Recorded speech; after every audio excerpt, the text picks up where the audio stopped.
Boa tarde a todos. Primeiro eu queria agradecer ao convite, né, do Arapuã e da Uniswan.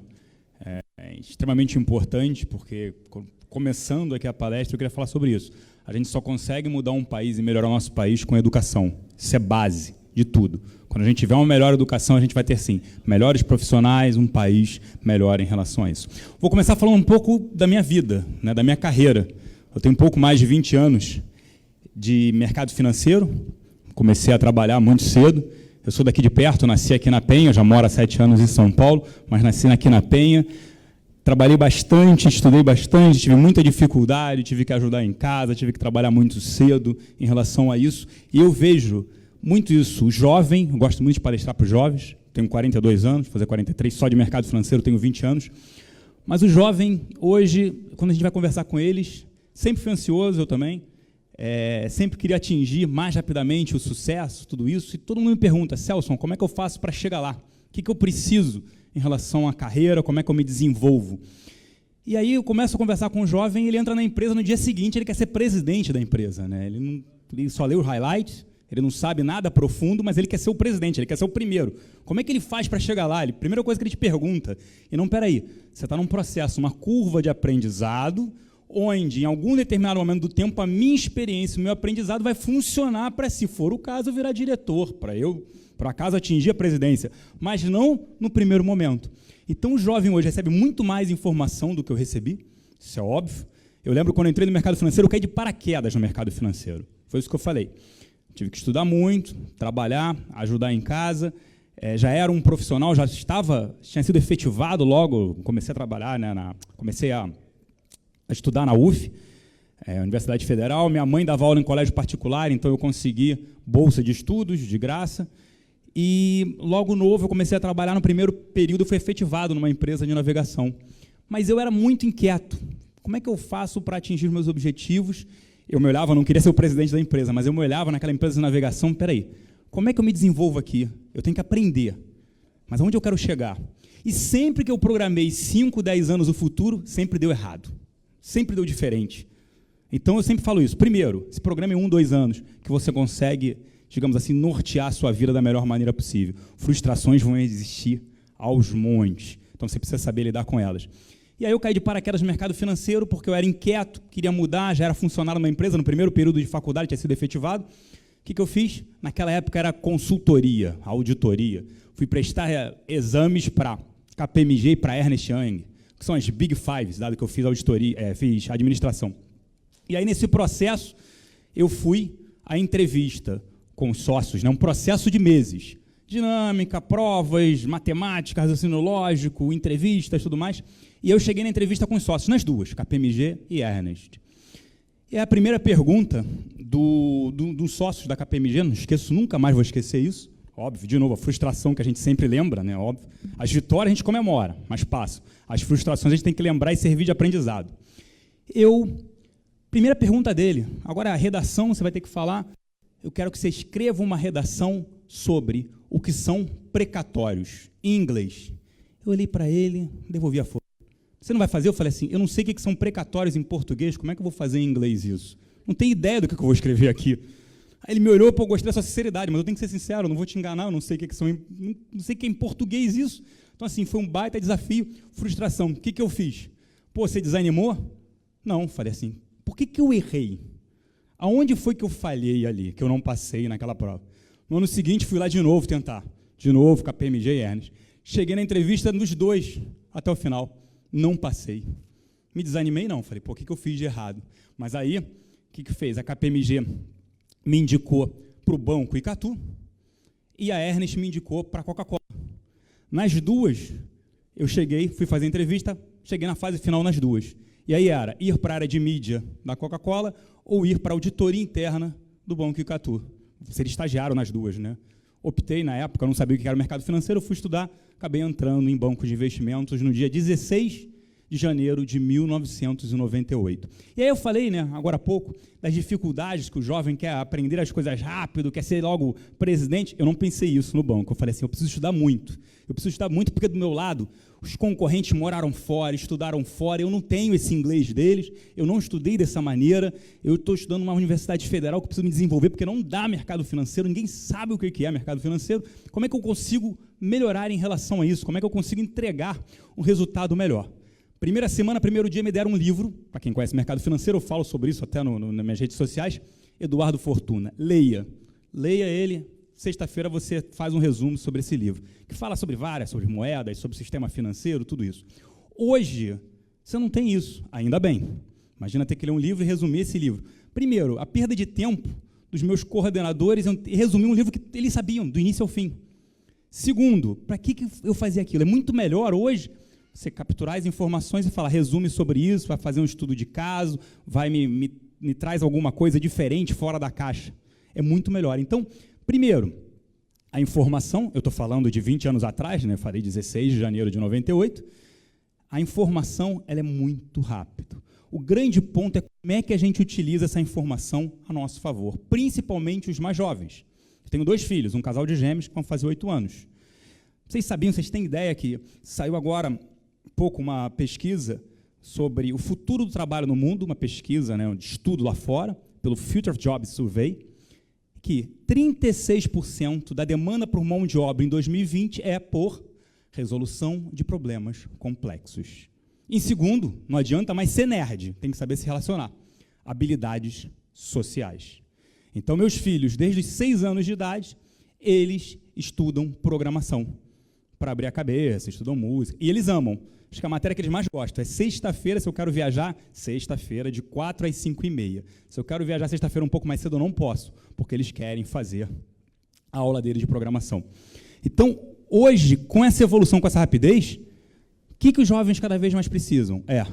Tratar esses dados que chegam e transformá-lo. Então, a análise de dados é cada vez mais relevante. A gente tem muito mais informação. Como é que a gente utiliza essa informação da melhor maneira possível em relação às nossas carreiras? Isso é para tudo, não estou falando do mercado financeiro. O mercado financeiro é extremamente meritocrático. Vi jovens entrarem como estagiários, em 5, 6 anos, sócios, relevantes, diretores. Então, não tem um plano de carreira. Você precisa, sim, se desenvolver e entregar o máximo possível, o maior retorno possível, no menor tempo possível. Então, o jovem precisa, cada vez mais, analisar esses dados para poder entregar, sim, um resultado cada vez melhor. E isso... Eu falo isso, né, que eu sou... Mercado financeiro acabou me forjando, eu diria a palavra. Passo isso para os meus filhos. Eu sou, pelo mercado financeiro, meritocrático, crítico e chato. Não nessa ordem. Eu sou chato, crítico e meritocrático. Mais chato, crítico e meritocrático. E eu ensino para os meus filhos educação financeira o tempo inteiro. É da minha base ensinar educação financeira para eles, que eu falo da importância, tudo isso. E meus filhos recebem, eu gosto sempre de citar isso. Quando eu mudei eles de colégio, em São Paulo, meus filhos foram para lá com 1 ano, eu fui mostrar para eles a importância, né, perguntar também a importância do colégio. Eles estavam num colégio que podia fazer tudo, meu filho precisava de um puxão de orelha, eu mudei ele de colégio para um colégio, digamos assim, com um pouco mais de hierarquia, que precisava, ele podia fazer tudo, então eu não queria. Quando eu mudei eles para esse novo colégio, eles tinham 4 anos, e eu fui perguntar se tinham 3 disciplinas no colégio. Direito Constitucional Básico, Empreendedorismo e Educação Financeira. A diretora falou assim, seus filhos têm 4 anos, Celso, por que você quer essas 3 disciplinas? Eu expliquei para ela, o direito constitucional básico, os jovens sabem muito dos direitos, esquecem dos seus deveres, empreendedorismo, porque apesar da taxa de juros ser extremamente elevada no Brasil, a dificuldade de se captar, em formar jovens, mão de obra qualificada, o brasileiro é um empreendedor nato. A gente tem uma criatividade maluca, né? Como a gente fala, né? O brasileiro precisa estudar pela NASA, né? Porque tem uma criatividade absurda. E educação financeira, porque precisa saber lidar com o dinheiro. Porque no Brasil, o fato de que ficar rico é feio e errado. E a gente tem que mudar um pouco isso, que paga-se mais impostos, gera mais emprego e faz a economia girar. E aí eu falei para ela, olha, você está falando de educação financeira, mas meus filhos, com 5 anos, eles tinham 4, já acabaram de fazer 4, com 5 anos eles vão saber o que é inflação.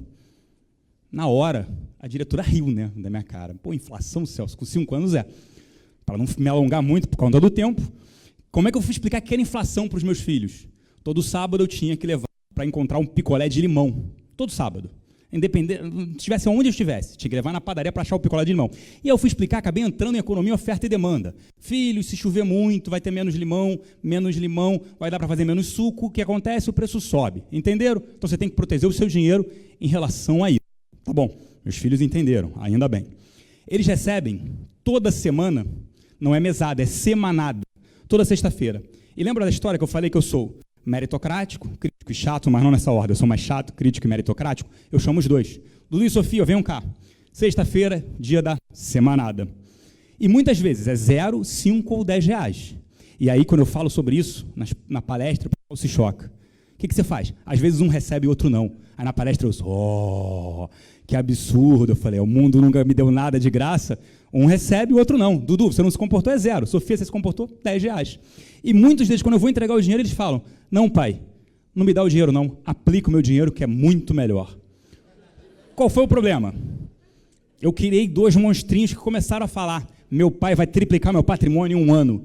Falou, não faça isso, meu filho, não pensem assim. Vocês estão rindo, é verdade. E eles começaram a falar para os pais, amiguinhos dos meus filhos, que eu vou triplicar o dinheiro deles em 1 ano. Criei um problema enorme para mim. Eu falo, não existe rentabilidade futura. Eu não posso falar da passada, mas da futura eu não posso prometer isso, filho. Não falem isso. Lá em casa não tem cofrinho, porque eles não juntam dinheiro e nem conhecem a palavra chamada poupança, um palavrão lá em casa. Eles não sabem. E aí tem uma história verídica, tem entre várias, principalmente com meu filho, que é extremamente questionador e chato como eu, que ele falou, pai, eu quero trocar a minha bicicleta. Eu falei, filho, não tem data comemorativa, mas eu tenho dinheiro aplicado. Ok, o que você vai fazer? Quero usar o meu dinheiro para comprar uma bicicleta nova. Tá, e a usada, o que você vai fazer? Vou doar para uma instituição de caridade. Eu falei, fechado. Estou com você, vamos trocar sua bicicleta. Troquei. Colégio dos meus filhos, ainda bem, aquilo que eu falei da hierarquia e tudo mais. Se perder o crachá, eu recebo um boleto de 22 reais para pagar. Beleza. Na mesma semana, meu filho conseguiu a proeza de perder o crachá 2 vezes. 44 reais. Dudu, está me devendo 44 reais. Aí vocês lembram que eu comprei a bicicleta, o dinheiro acabou da aplicação financeira dele. Não tem problema, ele quis usar para isso, deu a bicicleta usada para uma instituição de caridade, ótimo. Beleza. Filho, você me deve 44 reais. Pai, usa da aplicação. Não, a aplicação se raspou, acabou. Pai, juro, foi isso. Você conhece a fada do dente? Assim. Que ele não esteja me assistindo, né? Mas, pô, pensei, né? Eu vou lá, ponho dinheiro, 20 reais debaixo do travesseiro dele quando ele perde um dente. Ele está achando que a fada do dente vai me pagar. Falei, conheço, Dudu. Então, pai, quando eu perco um dente, ela põe 20 reais debaixo do meu travesseiro. Eu estou te devendo 2 dentes. Não, filho. 2 dentes, 40 reais. Você está me devendo 3 dentes, filho. Mas, pai, aí dá 60 reais. É isso que o banco faz com você, meu filho. Pai, não quero isso não. Mas estou devendo, pai, a diferença está aí, está uma diferença grande, 16 reais. Então, é o que faz com você. Ele, pô, pai, então é muito difícil pegar dinheiro emprestado.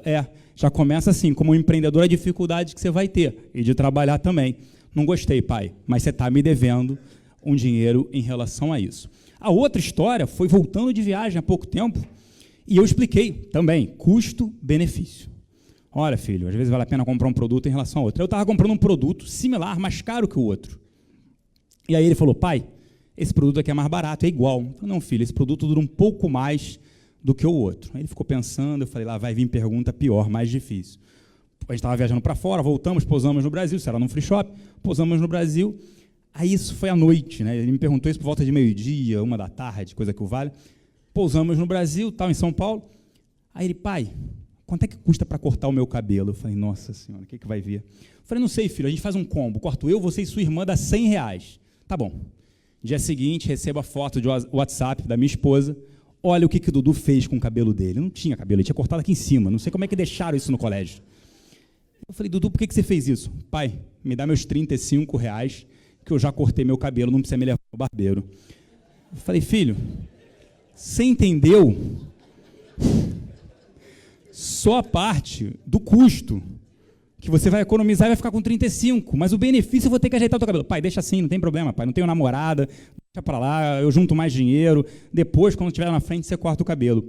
Eu estou falando tudo isso, né, não só, é óbvio que eles têm que viver as frustrações, aí eu passo, senão não vou passar slide, o tempo vai acabar. Eles têm que viver essa parte, né, como eu comecei, a parte principalmente, os desafios que a gente vive, não só profissionais, mas a vida. Eu faço questão de lembrar todas as minhas frustrações, as dificuldades em comprar um carro. O carro era quase da minha idade, né? O carro, porque o carro, eu nasci em 75, então meu carro era de 78, meu primeiro carro, bebia mais do que eu, né? Obviamente. Então, assim, todas as frustrações que eu tive durante a minha vida, os desafios. E o que é mais importante, eu acho, é a gente saber se levantar. Porque a gente só reclama, e eu detesto pessoas que se lamentam. Contratar alguém, e isso várias vezes acontece. Eu lembro que eu ia contratar um profissional extremamente bom, muito fora da curva, muito outlier, muito. E ele trabalhava numa empresa multinacional. E ele falou, não, eu vou lá, largo o trabalho, todo mundo lá da área adorou ele. Ele falou, cara, ele entra aqui onde quiser. Muito bom. Ele tem foco, determinação, vontade e se educou, estudou para isso.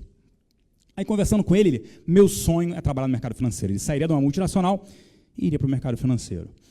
Aí, isso deve ter uns 5 anos, 6 anos, coisa que o valha. E eu falei com ele, ó, tá fechado, tá fechado. Dias depois, ele, eu não vou mais. Por quê? E aí ele me falou o seguinte, olha, conversei com meus pais e eles me falaram que eu tenho que seguir uma carreira maior na empresa que eu estou, porque é multinacional. E aí, na época, trabalho na XP, a XP não é uma empresa conhecida, então não vale a pena eu ir. Aí eu falei assim, olha, você não vem mesmo? Não, mas você pode vir aqui só para conversar com você, só para bater um papo sobre isso? Ele pode. Eu falei, olha, legal, poxa, às vezes a gente ouve conselhos e tudo mais, mas a gente tem que ouvir o nosso coração. Só quem sabe e quem percorre a trajetória somos nós. Ninguém vai percorrer pela gente. Óbvio que os nossos pais têm receios, que a gente sofra, que a gente se machuque, que a gente erre, mas os erros são nossos, as frustrações são nossas, e aí que faz com que a gente cresça, faz com que a gente se levante sempre e lute. Você falou para mim, quando veio aqui, que seu sonho era no mercado financeiro. Você é novo, eu tinha 20 e poucos anos ele na época. Eu falei, você pode errar, aproveite o momento para errar. E sempre o que mais me motivou na vida foram os desafios, as decisões. Eu nunca deixei de tomar uma decisão. Estava conversando com outro profissional e ele falou assim, eu estou com uma dificuldade enorme. Eu tenho 3 propostas de emprego. Eu falei, isso é dificuldade enorme? Isso é a solução, né? Tem 3 propostas de emprego, é a melhor do mundo. Não é que é muita, se tivesse só uma, ou seja, as pessoas sempre reclamam, sempre se lamentam, ao invés de pegar, arregaçar as mangas. E a gente só melhora um país se a gente, sim, não ficar olhando o retrovisor. E daqui em diante, o que a gente pode fazer? Como é que a gente pode melhorar? Sempre será através da educação. Aprendi isso, quer dizer, suas experiências, tudo isso. A educação é primordial para isso, para a gente mudar um país. A gente já passou por diversas frustrações, espero já continuar daqui em diante, mas eu não ficar olhando o retrovisor, não ficar se lamentando. E sim, como é que eu posso fazer isso melhor? Eu tento, óbvio, passar isso através da educação financeira e também para os meus filhos, porque aí tentando formá-los da melhor maneira possível. Eu já fui avisado que eu não vou deixar estourar o tempo, porque toca uma sirene ensurdecedora. Então eu vou encerrar aqui agora, faltando 15 segundos. Obrigado pela paciência e audiência de vocês, educação, que a gente consegue melhorar esse país. Um grande abraço, obrigado a todos, tchau!